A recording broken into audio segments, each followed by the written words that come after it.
Imagine unlocking a way to learn English, like 10 times faster.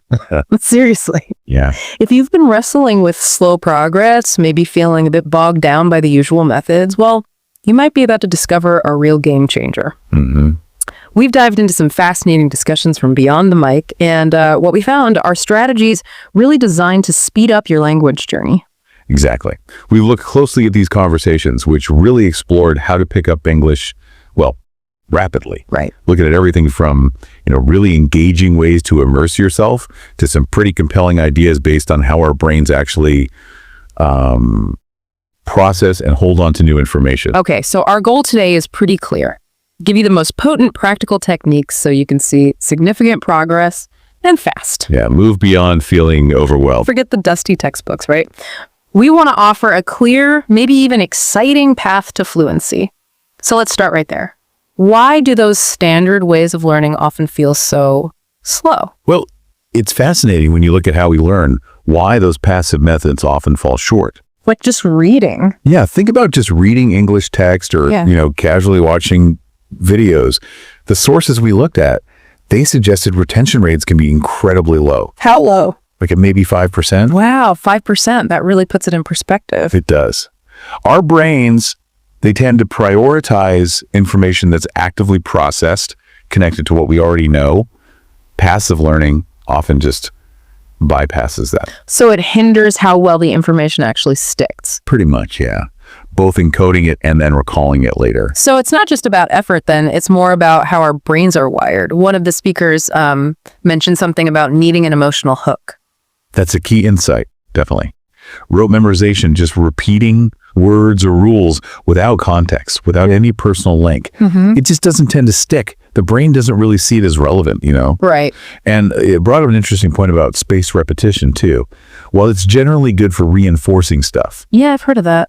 if the initial learning wasn't engaging, those spaced intervals can sometimes feel more like you're just seeing something unfamiliar again.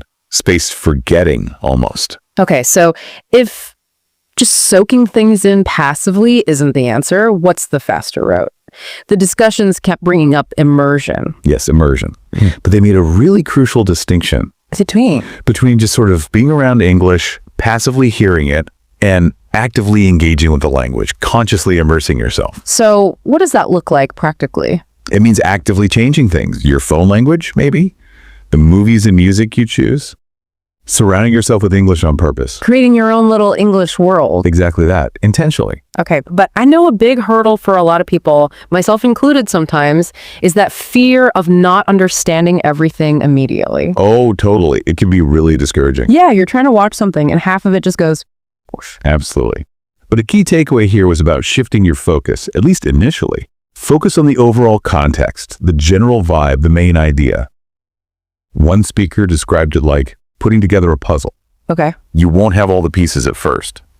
But as you encounter more English, you start recognizing patterns. The meaning gradually gets clearer, like finding the edge pieces first, maybe. I like that analogy. Focusing on the bigger picture first. Okay, so moving from just listening to really getting involved makes sense. What's the next step up then for accelerating? Speaking early seemed like a big one. Huge. The sources were really clear. Yeah. Start speaking right away, from the beginning. Don't wait until you feel ready. Exactly.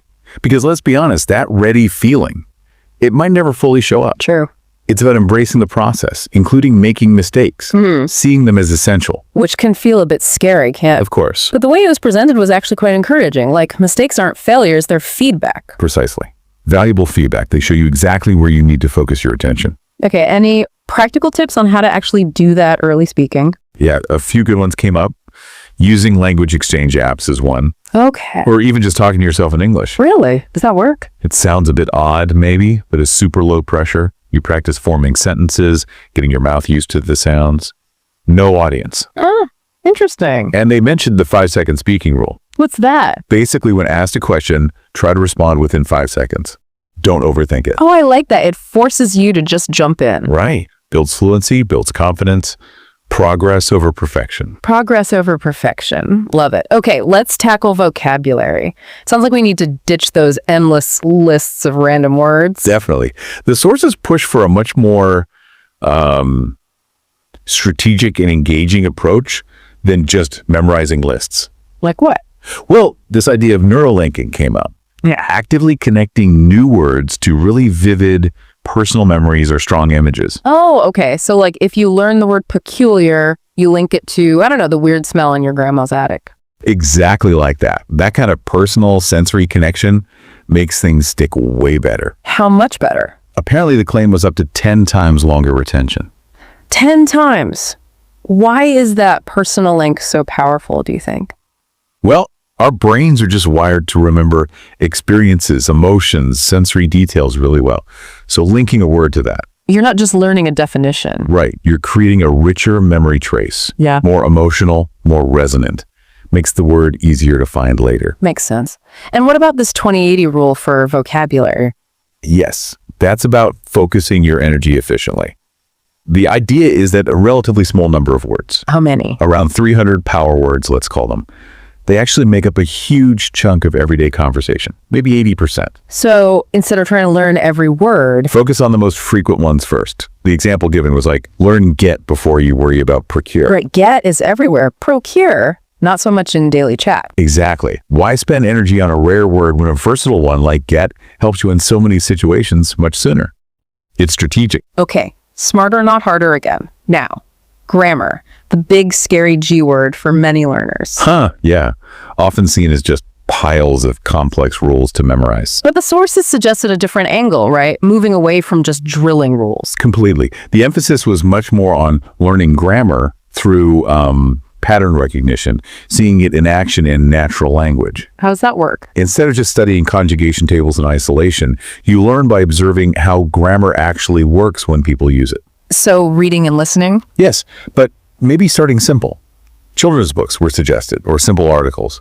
They present grammar clearly, accessibly. Your brain starts to just absorb the patterns naturally. And I really like that idea for learning tenses too, the storytelling approach. Oh yeah, the yesterday I ate, today I eat, tomorrow I will eat example. So practical. It connects the grammar directly to meaning, to time.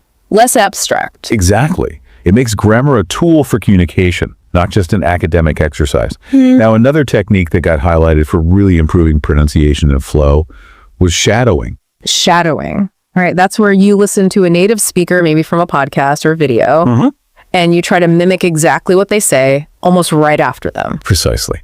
And it's not just the words. You try to copy their intonation, the rhythm, the pauses, everything. Sounds challenging. It can be at first, but it really trains the muscles you use for speaking. And it tunes your ear to the subtleties of the language. The shadow challenge idea seemed good.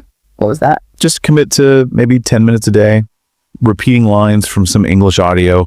It seems like a manageable way to see real improvement in pronunciation and speaking confidence. 10 minutes a day. Doesn't sound too bad. And I bet it helps you get that natural rhythm down too, like borrowing their speaking style for a bit. It really does. And speaking of media, the sources also talked about using it strategically for context. Yeah, the layered watching approach. Exactly. Watch the same scene multiple times, maybe first in your native language just to get the plot. Okay. And again with English subtitles, connecting the sounds to the words. All right. And then finally, try it with no subtitles at all. Challenge your comprehension. So you're gradually taking away the support, building understanding step by step. Precisely. It's a smart way to use content you enjoy anyway. Makes total sense. Okay, shifting gears slightly, optimizing our actual study habits came up too. Forget those marathon cram sessions. Absolutely. The consensus was short, consistent practice beats long, infrequent sessions almost every time. How short? Even just 15-20 minutes of focused study daily can give you much better long-term results. Okay. And setting small, achievable daily goals is key. Learn 5 new words, maybe. Watch 1 short video clip. Little wins keep you going. Exactly. They build momentum and maintain motivation. Finding a study buddy was also mentioned. Accountability and fun. Yeah, sharing the journey can make a huge difference in just sticking with it. And then there's this cool concept, the forgetting curve bomb. Sounds dramatic. What is it? It's about tackling that natural tendency we have to forget things over time. Right, the forgetting curve. Yeah. So you strategically review what you've learned at specific intervals. maybe an hour later, then a day later, then a week, then a month. Reinforcing the memory pathway. Exactly. Pushing it into long-term storage more effectively. And related to memory, there was the sleep learning kind of idea. Huh. Okay, intrigued. Does it actually work? Well, not like you'll wake up fluent, but passively listening to English audio during light sleep phases, it might help with some level of subconscious familiarization. No harm trying, maybe. Interesting. And dopamine dosing, what's that about? That's about rewarding yourself for those short, steady bursts, tapping into the brain's reward system. So finish your 15 minutes, get a small reward. Yeah, something simple. It makes the whole process feel more positive, keeps motivation up, making learning feel good. Which ties into the next point, right? It's not just about study time, but weaving English into everyday life. Big time. Make it practical. Write your grocery list in English. Oh, simple. Or just try thinking through your day, narrating it silently to yourself in English. The suggestion to write your daily to-do list in English. Great, simple starting point. Makes the language feel present and useful, not just something you study. Every little bit adds up. Yeah. And maybe one of the most vital points, honestly, was about enjoyment. Making it fun seems obvious, but why is it so crucial for learning speed? Well, think about it. When you're actually enjoying something, your brain is just more open, more engaged, more receptive. Yeah, it doesn't feel like a chore. Right. So you stick with it longer, you absorb more easily.